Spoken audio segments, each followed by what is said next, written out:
October 2024, Paris. The Ballon d'Or ceremony. A man walks to the stage on crutches. Weeks earlier, he tore his ACL, and not just the ACL, the meniscus too, both of them. Doctors call it the terrible triad, one of the worst knee injuries in football. And yet, here he is, being crowned the best player on the planet, ahead of Vinicius Jr., ahead of every attacker, every goal scorer, every highlight reel in world football. His name is Rodri. And that is a rocket from Rodrigo! 3-0! And in 18 months, he wouldn't just win an individual trophy, he'd rebuild Spain's entire World Cup dream from a hospital bed. To understand what Rodri did at the 2026 World Cup, you have to understand what football almost threw away. Atletico Madrid's academy looked at a skinny teenage midfielder and decided he wasn't physical enough to make it. They let him go at 17. So Rodri did something most future Ballon d'Or winners never do. He went and enrolled in a business studies degree at the University of Castellón. Football, in my case, it wasn't the first option. That's why when I was 16 and I finished high school, you call here, or school, my first, you are going to do a degree. You're going to go to the university, no matter what happened. And this is what I did.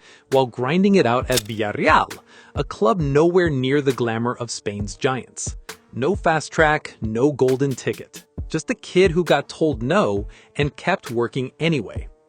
Years later, Pep Guardiola brought him to Manchester City, and Rodri quietly became the most important player most casual fans never noticed. Not the scorer, not the assister, the regulator. The player who decides the tempo of every single game he's in. City won the treble in 2023. Rodri was the engine room. In 2024, he was voted the best player at Euros. Months after that, the Ballon d'Or. And that's exactly when it all fell apart. Weeks after being named the best footballer alive, Rodri went down against Arsenal. ACL, meniscus, surgery. Out for what doctors said could be a full year. Man City fell apart without him, their worst points total of the entire Guardiola era. A trophyless season. The team that couldn't lose suddenly couldn't win. Rodri rushed back too early. Everyone, from Guardiola to the medical staff, admitted it. He broke down again and again. A hamstring here, knee pain there. For over a year, his name kept appearing in the same sentence as words like setback, concern, and doubt. He said it himself plainly.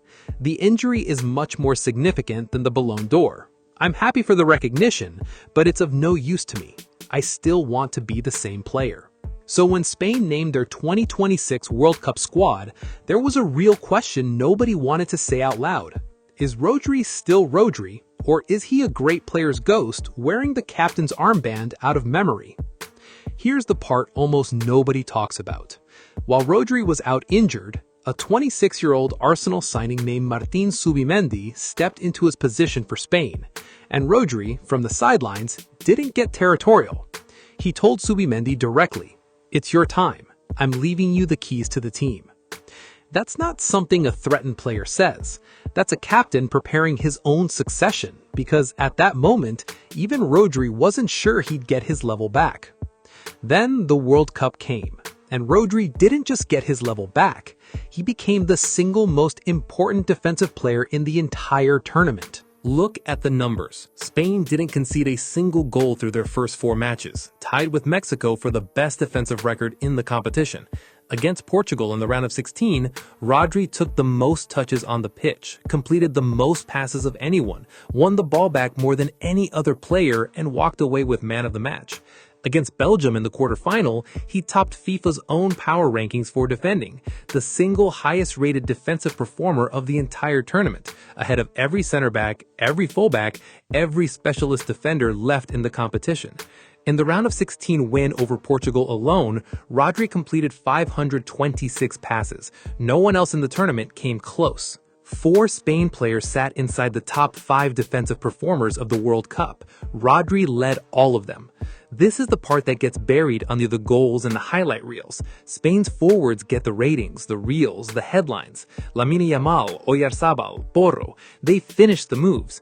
But none of those moves exist without the man who wins the ball back, who reads the game before it happens, who sits in front of the back four and decides every single second where the danger is allowed to go and where it isn't.